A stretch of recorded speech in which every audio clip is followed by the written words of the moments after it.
به نام خداوند جان و خرد. سلام به این ویدیو، خوش اومدید. میخوام بهتون یاد بدم که چطوری مشکل بد سکتورا رو رفع کنیم. تا به حال شده یکی از فلشتون یا هاردتون یا درایو سی سیستمتون خراب شده باشه؟ خب این فیلم رو ببینید.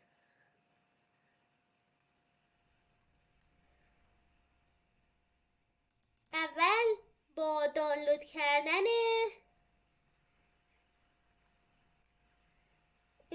نرم افزاری به نام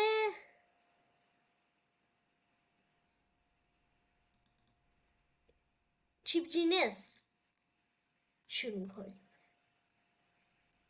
خب میپرسین چرا؟ اولا اینکه باید مشخصات فلش رو بررسی کنیم. خب میزنم دانلود چیپ جینس. خب این لینک رو شمایی که ندارید باز کنید، ولی من چون مجبور نیستم کلیک کنم اینه که دانلود کردم.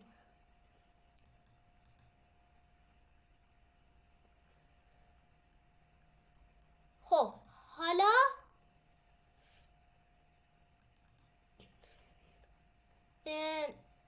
این نرم افزار زیپه. بعد اینو اینجا میذاریم. بعد اینو باز میکنیم، یعنی run as admin. خب manufacturer رو که اسم آی هست کلیک میکنیم. نه، من اگر کلیک کنیم این میگه فلش memory information is sent to the clipboard. خب باید کنترل سی بزنیم دیگه، یعنی کپی. خب میریم تو وب دوباره. خب کنترل وی پی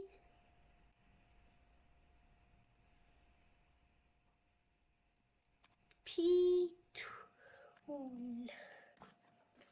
اینجا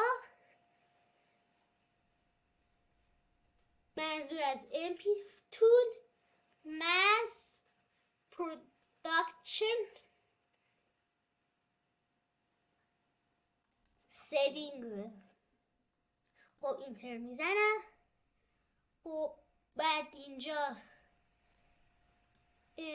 SMI MP تول رو از usbdev.ru نصب دانلود کنیم اینجا.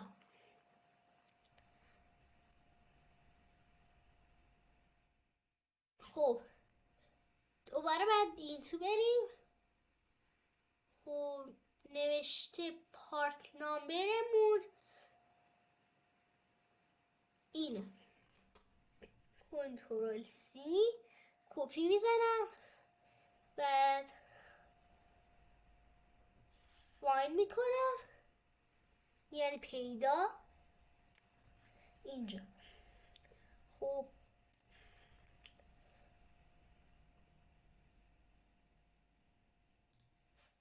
اینجا این لینک رو باز میکنم. دوباره همینو که داریم بعضیا. اینجا آخرین نسخه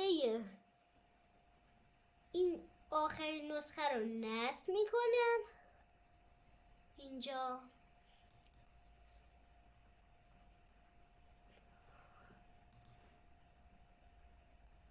خب من چون کنسل کردم که من اینجا همین نرم افزار رو دارم. خب اینو باز میکنه، اینو باز میکنه. این نرم افزار مخصوصه که دارم.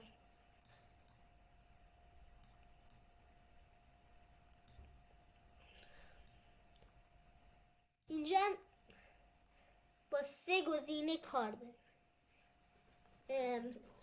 استارت، شروع، ستین، تنظیم،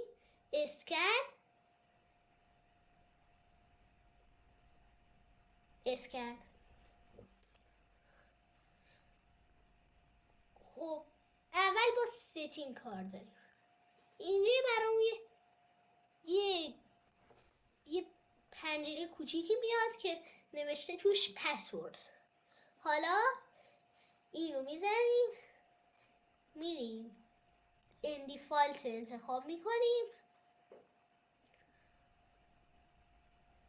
خب این خیلی نیاز به تنظیم نداره.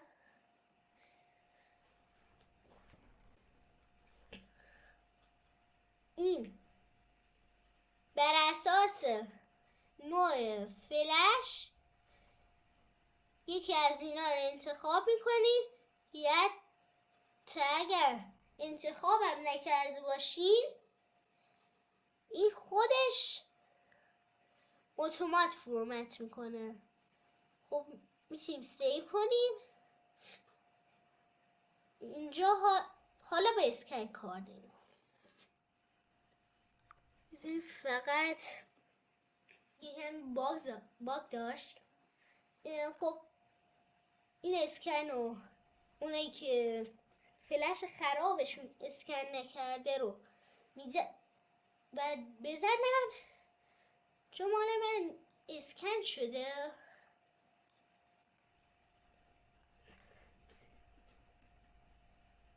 میرم سراغ استارت. اگر اینو داشته باشید حتما باید اول ستینگ رو بزنید بعد استارت. یا اونایی که اسکن نکردی هنوز، اول اسکن بعد ستینگ بعد استارت. حالا استارت رو میزنیم که باید این وسطش پاس کنه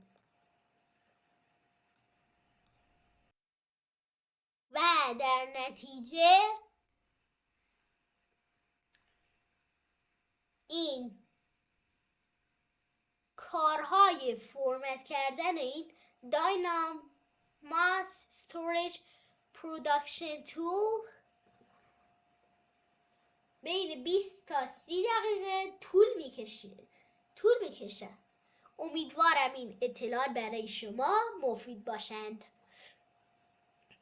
من رو لایک و سابسکرایب کنید. به امید دیدار.